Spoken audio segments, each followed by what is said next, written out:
Hello. Hello, we're on. Yes. Okay, welcome to Grey Jabesi. Thank you so much for being on with us. A very good friend, and also we are working together a little bit now, and we're going to talk a lot about what you do very soon. And also, my dad and I are together in Cape Same Town. office. Yeah, usually we're separate. And by the way, we might have load shedding at any minute, but luckily we're set up with, maybe the lights will go down a bit, but we have an internet line. So load shedding is when just there's automatic power cuts in South Africa.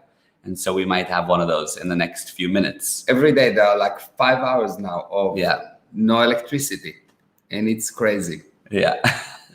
Anyway, so that's that. It's crazy. And great, good to have you on. How are you? Thank you so much, guys. I'm good. It's super hot here in Dubai as usual.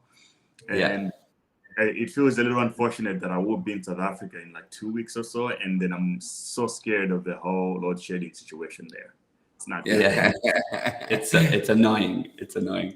But you've been traveling all over the place, right? Where were you before Dubai?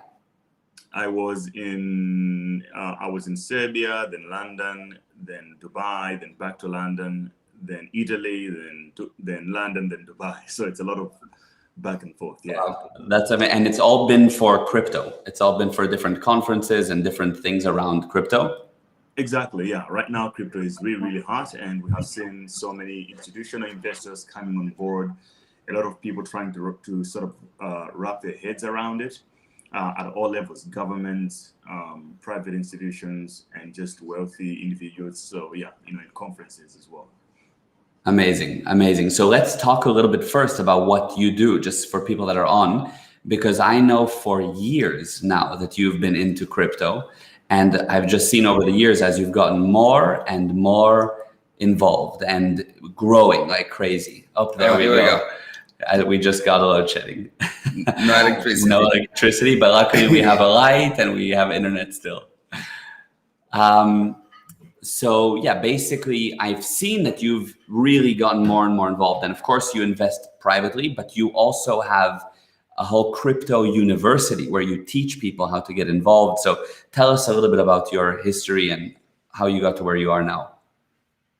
Oh yeah, so my story is basically about I think about 7 or 8 years ago. I was just curious about technologies. I was learning software and computer graphics, and then I suddenly came across Bitcoin and on Reddit.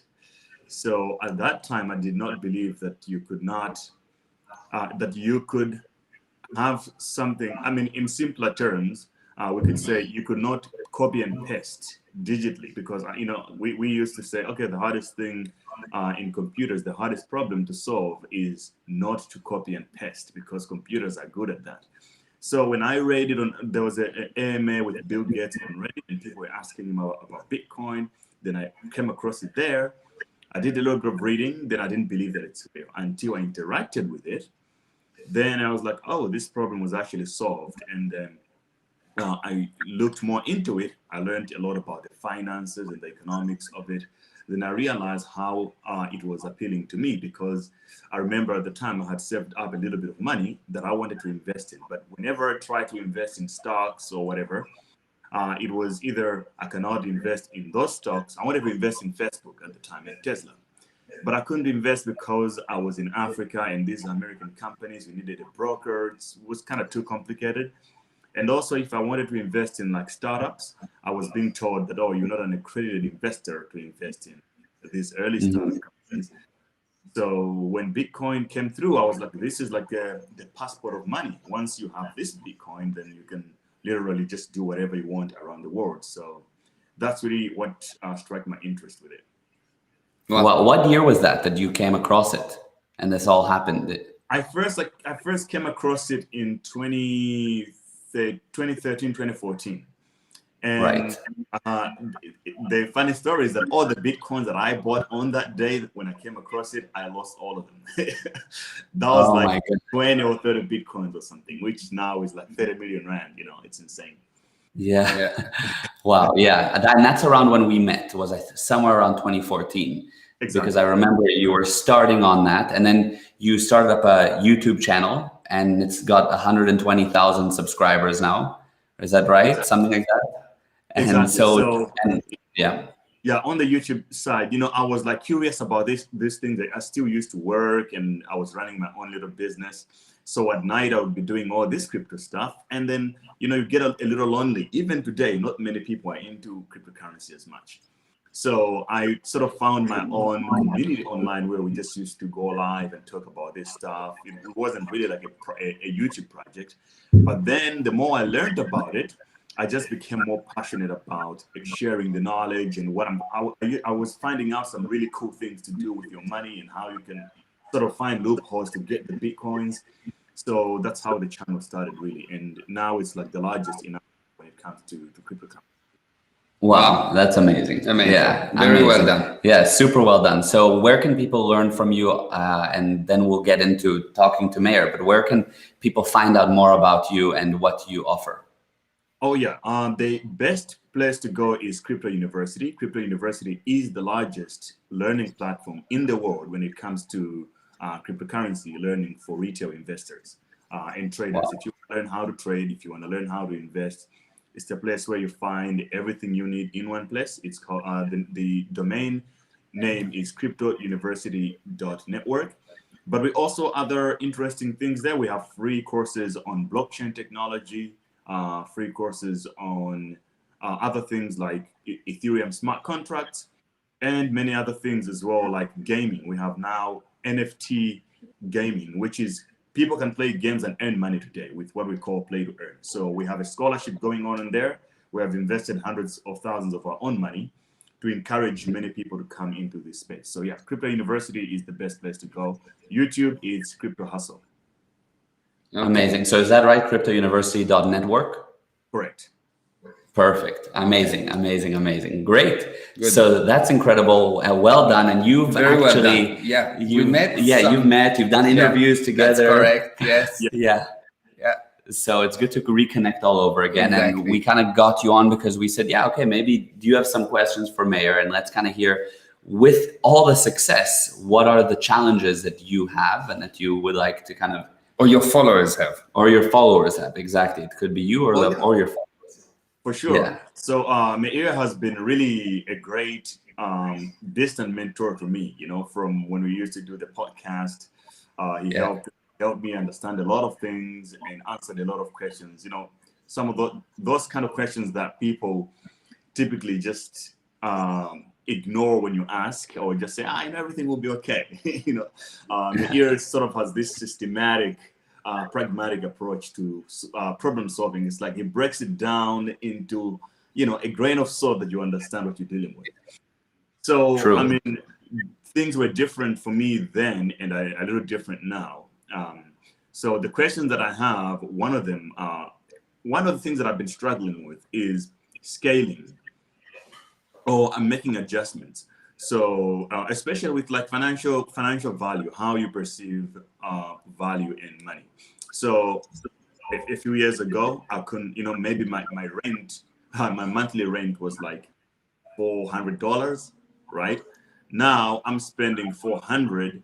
I have to spend $400 per night in a hotel or more. Yeah. Yeah.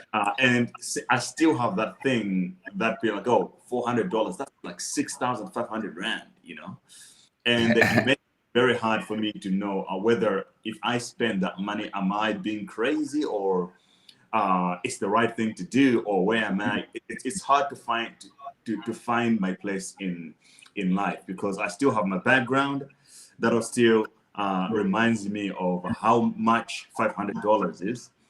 At the same time, I do make more than enough to actually afford that. But I still have this pull back and forth situation. So I don't know how you have approached that in your own life over time. Okay. Good question. That's a very good question. I was born with no money. Yes, I was born in a very small city. My parents didn't have money. I made more money than them since I was more or less about 13. So yeah, at 13, my grandma, his mom, basically said that by the age of 13, he was making more money at 13 than they were, but Yeah. they started very, very poor. Yeah. I mean, So I know the feeling. I know what you're talking about. And basically, what does it mean? It's either that they were useless or I was very good. So, so I know the mentality because I came from there. I knew like there's no money, but all of a sudden I'm making more and more money.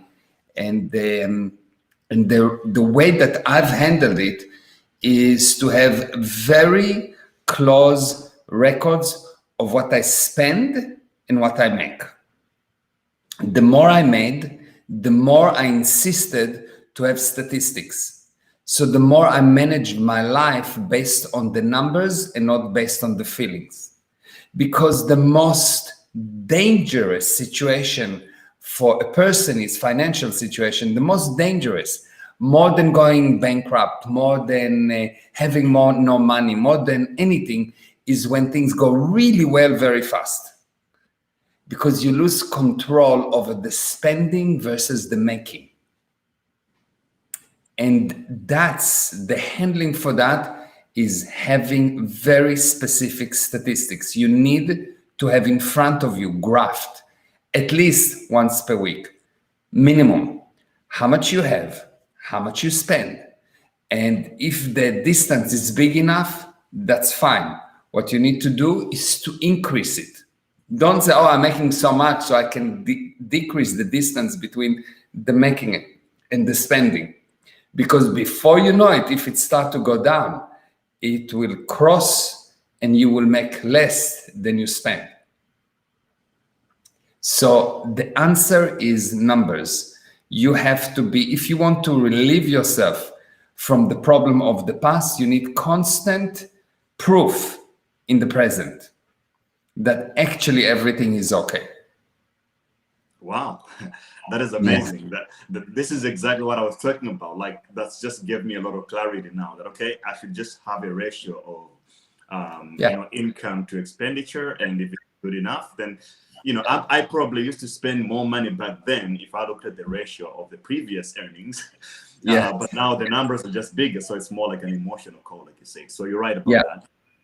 It's a very dangerous situation. It's deadly to have this situation where things are really going up and up and up. When you have this affluence that is almost uncontrollable because there's so much money that you feel that it's okay. But if you sit down and you take all the expenses, all the future expenses, all the commitments, you will see that the picture is always different than what you see.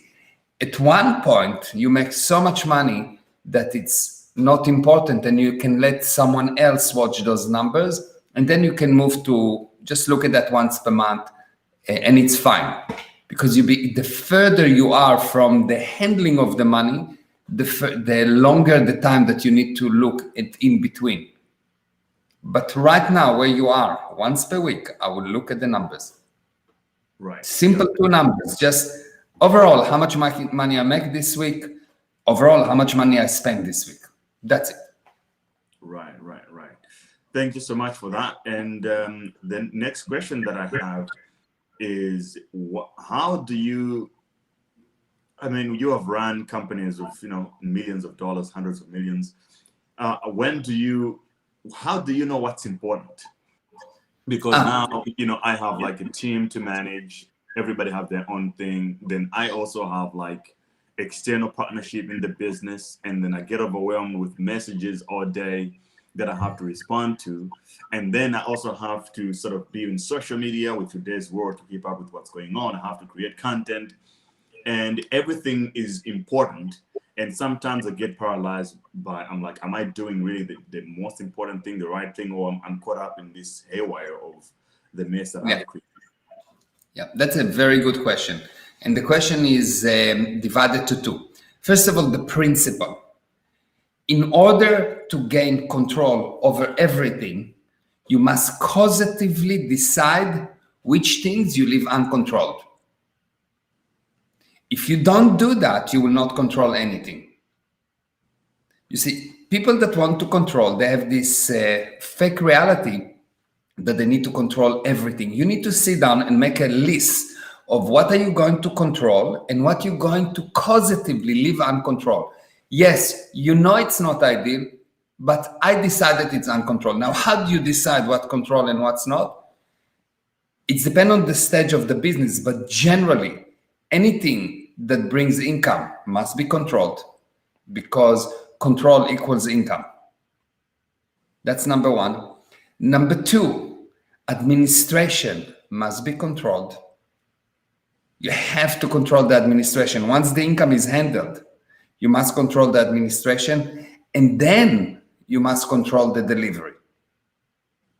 So number one, sales, marketing, that's number one, must be controlled. Now, when I say controlled, it means that whatever you do, you build it in such a way that you handle it, and not only that you finish the cycle, it's done, but you have a system that it will never come back to you. Right. Now, there is a whole huge body of knowledge of, on the one hand, what is the stages of business and what you put your attention on.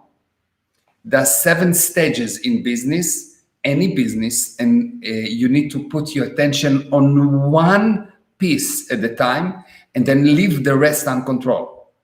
That's number one. And number two, there is a whole subject of how to remove noise, how to make sure that you're not handling noise all the time. Because what's really the problem is that there's a few amazing things that you need to do during the day, but there's thousands of things that are actually noise, but you don't recognize them as noise.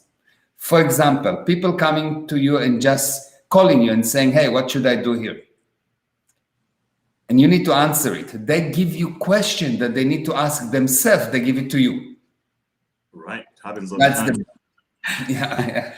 So that's you handle by training, by learning the different ways that people can generate noise and remove that noise, educating those people what is this kind of a noise, so they know this is noise, and you agree that we are not going to do that because it's not good for you and it's not good for them.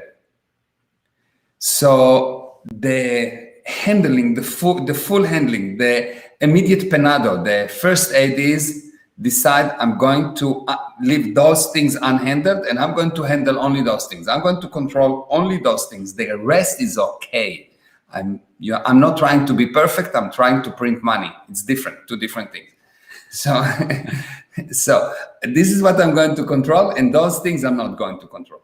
Once you do that, you organize your life in such a way that everything you handle once, so you don't go back to it. And number 3, part of this organization, or 2A, is you need to train your people of what are the different type of noises that an organization can generate. And there are 59 types, by the way. And you teach them those things. And by them knowing it, they will gain control over it. And they will stop giving you noise. And all of a sudden you will see, whoa, I can breathe. I have time. What I was doing all this other time. Right. Yeah, that's lovely. It's like right now, actually, I know that what I need to work on is just to not have too much to do. You know, I'm looking forward to just reach to this space where I'm like, okay, I don't really have to do anything. But it seems like it's far ahead. It feels close, but it just keeps on going, right? It's like I feel. And like specifically, we can do coaching on how to handle it specifically for you, and I can give you that knowledge. And everyone that wants to learn can contact us, and I can give you the knowledge. I was actually talking to Gilly. He wanted me to do these seminars on how to handle noise, how to become efficient. Yeah, we spoke about that also. Yes. At one point. We were saying that's a big thing. That's a big thing, and we can take like the basic like first aid, short webinar, a few webinars, and then do a whole series, which is then actual handling, getting a busy executive to a point where he start the webinar here, the series, and by the end he released himself from managing his own organization, so he can create the future and not be stuck in the past.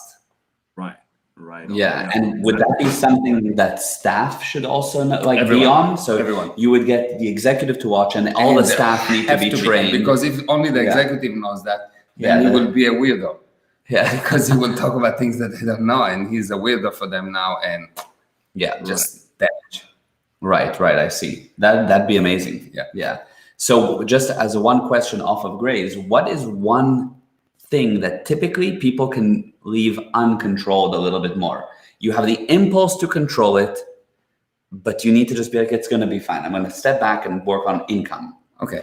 So you have this thing that, for example, you feel that you have to answer all your emails. At the beginning, there are some internal emails that you can leave uncontrolled. First of all, the beginning is forget about the internal emails. Don't handle them. You think they are urgent, but they are urgent only if you handle them. If you leave your own stuff uncontrolled and you handle only 1, 2, 3 people on your whole organization, and all the rest, all the 500 other people, so how many you have, you just let them do whatever. You don't answer the emails, and you just tell them once per week, look, I know you're doing a good job. I know I'm not answering all your emails. I know I'm delayed, but it is only because I trust you.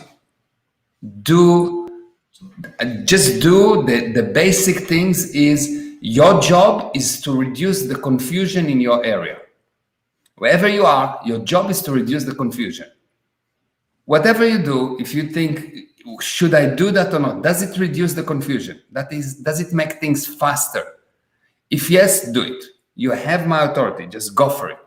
And if you do a big mistake, so we will kill you, so what? It's not so serious. Yeah. But it's so true. It's amazing because I've spoken to a few different executives and everyone says the same thing, that sometimes they get too busy. They don't answer their phone for a few hours when normally they would have. And somehow later you get to answering your staff and they say, never mind what I was calling you about. I figured it out. Don't worry. It's fine. So the first part to live uncontrolled, which is counterintuitive, is your own stuff.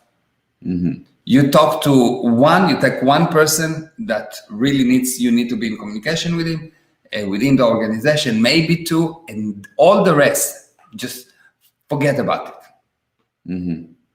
Yeah. Just forget about them. Just tell them, look, whatever you do, fine. The worst case scenario, I will fire you.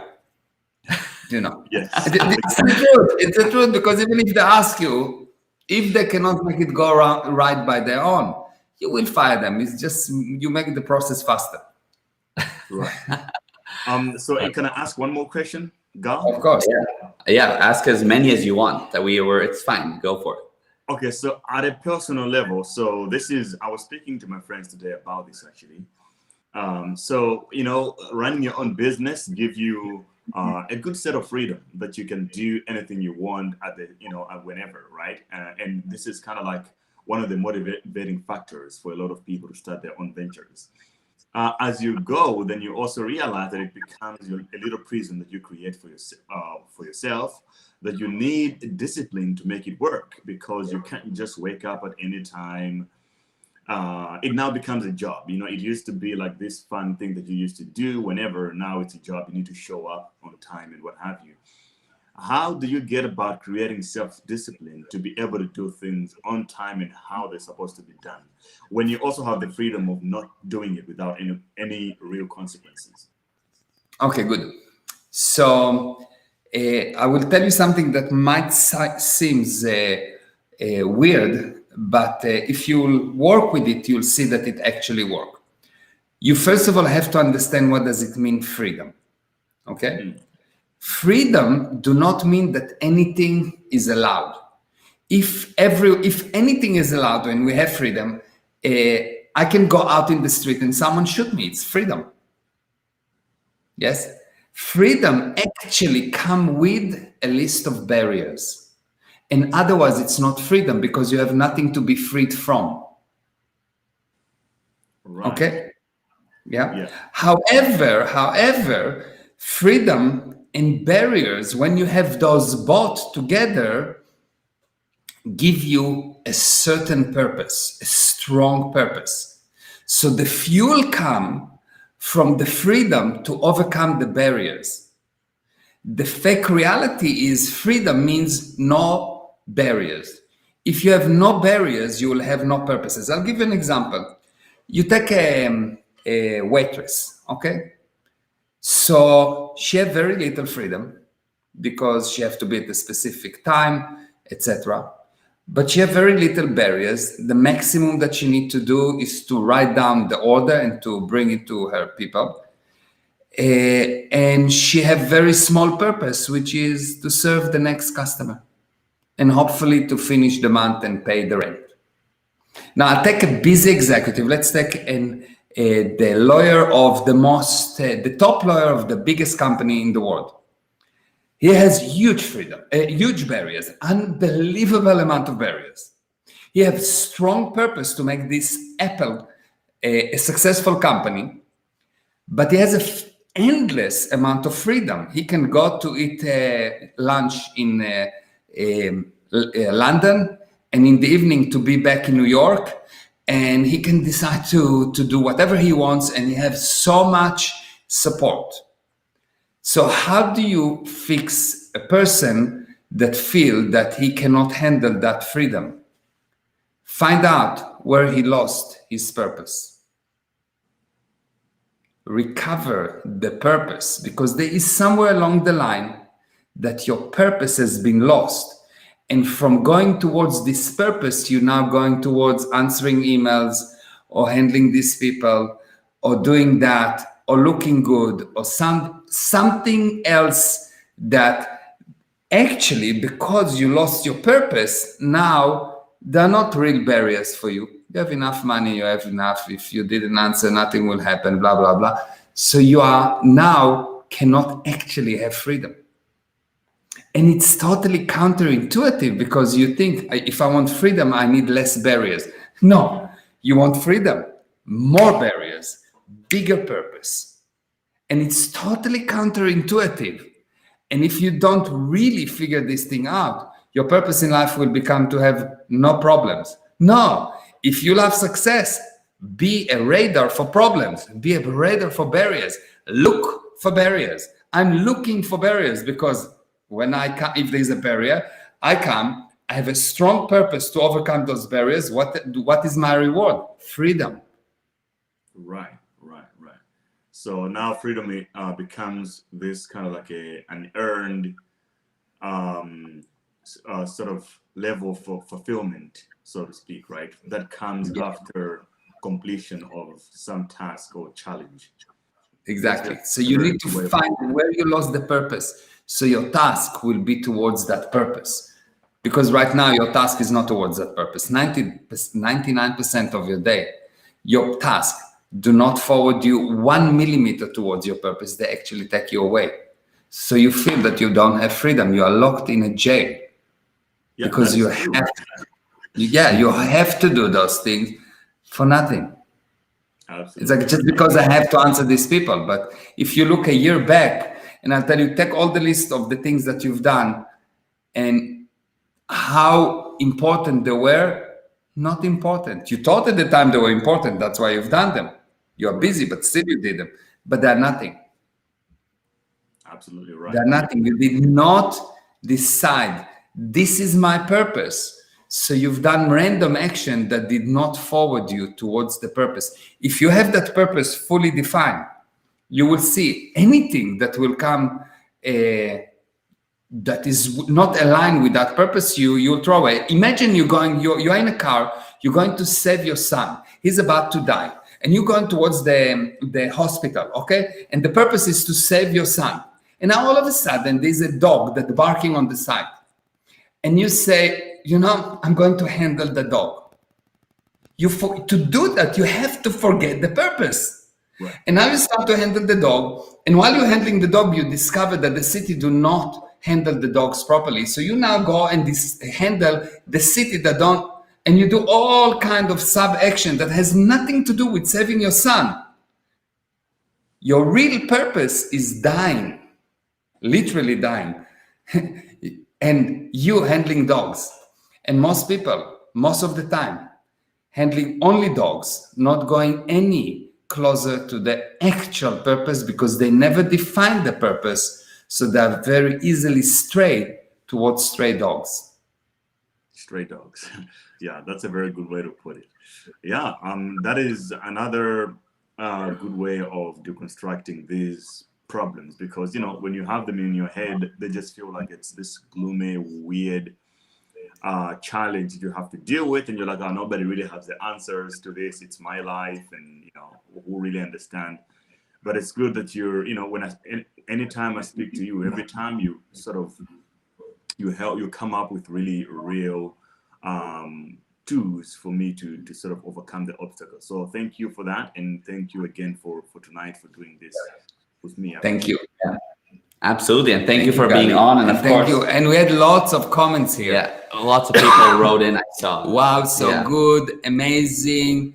That is an amazing viewpoint, Natasha. Let's get Meir to teach. Yes, BBM. Yes. Good. Wow, there's so many. Wow. There's so many comments, and it's beautiful. Yeah, and I think that was amazing. And also, it's such a great solution, what you said, the things you said. And I also know that, of course, for some people, like, yes, there's more to it than we can do on a live. And of course, kind of the broader solution, as you said, you can help people. But that was so helpful just right off the bat. Thank you. And it gives you, it shows the door to the solution, which I love. Yeah, that was awesome. Thank you. One more question for Gal. So, how much pressure do you feel having your dad at that age, that he's very active, he's working as hard as just like you working, and then you're the youngest, you have to actually, put out more work, and this time is still up doing the work, and you also have to keep up. How does that feel? You feel too much pressure? Yeah. No, not at all. It actually feels great. I think the interesting thing is I never put the pressure there for myself, and he never put the pressure there either. It was always the viewpoint of go create, have fun, just not and fun as in of I know where I'm going, but have fun going there. So just create, and there was never pressure that I felt from him, and I never felt any kind of like, oh, I need to. It's always been like, play the game. Like every day I go to work and I have important meetings, and I feel like a little kid that's playing dress up, putting on a suit and going to play a game as a little child. Like that's how I feel it. It's a game every day. So I've never felt that. Yeah. I'll give you my viewpoint. My viewpoint is Gal was trained with this knowledge since before he was born. Probably he was listening. Yes, and he was very good always at duplicating 100% and asking questions, and not just taking things because I said them, but he wanted really to understand. And I saw that he's forming his own ideas, and because he knows so much, he has so much responsibility and total control over the area, that if I will come in, the only time that I come in is if he asks me a specific question, and I'm always surprised because he knows the answer. So he knows the answer. So I'm always surprised. So I never I don't think I ever get involved. For example, if you will come to me and you would say, in Power, this customer didn't pay, blah, blah, blah. And I'll tell him, yeah, I know, you'll manage it. That's my answer. And it's not important how much money it is. I know, you'll manage it. I never check. I never do anything with him. I know that he knows. So when you have someone that fully trained, he's not a burden. He is he's an area that totally under control. And what does it mean? It means that our purposes are totally aligned.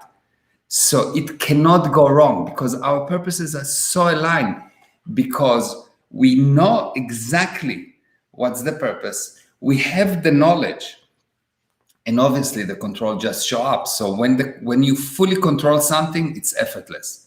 When you see a dancer that fully control his body, it's effortless. When you see a pianist that fully control his area, it's effortless. You can actually say that the level of effort that you need to invest in something indicate how much you don't know. Right. Yeah, that's spot on.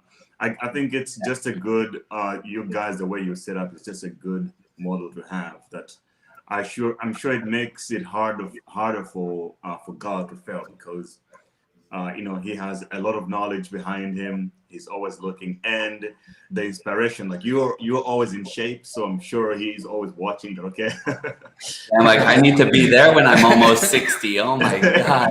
Exactly. Yeah. If you're 60, are you gonna maintain that shape? That's Yeah, I better be. Yeah. Because I'm going to be here and watch. Yeah, he's gonna. Yeah, then he'll put pressure. He's like, hey, that at 60, that's where I was. Right. Exactly.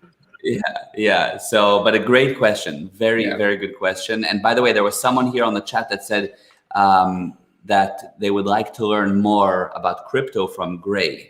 So if that's the case, definitely go to cryptouniversity.network, or on YouTube, you're Hardcore Crypto, right? Is that the channel name? We changed the name now to Crypto Hustle, because YouTube Crypto Hustle. or name on it. Right. Oh, Hardcore. Okay. Let me write. Yeah, I'll write the name. Let's say So, write it now. The name, so people will have it. So Crypto Hustle, you said, right? Yes, and by the way, we're doing an event in South Africa. So for those who are interested in like in-person event, we're doing that on the 26th of November in Johannesburg, and 4th of December in Cape Town at Workshop 17. So for those fantastic. who work with that, yeah, it's listed on the university as well. People can get the tickets from there. Okay, amazing, perfect. Great. So yeah, they'll find us, and if anybody struggles to get connected to you, they can chat to us, and we'll get you there. Yeah, amazing. Okay, this was great. Thank you for your time and for the great question. That was really good. Thank you. I really Always enjoyed nice talking to you. Yes. You are really special. Thank you. Well guys. done. I appreciate that every time I get the answers. So that is big for me. It's not that's when you speak to someone and they actually give you some tangible substance, Wow. Yeah, that's amazing. That's what's amazing about Meir. It's always like, whoa, I didn't expect that. Absolutely. I love it. Yeah. Right. Okay. Thank you. Yes, Bye, guys. everyone. Thank you for watching. Bye-bye. Thank you. Take care.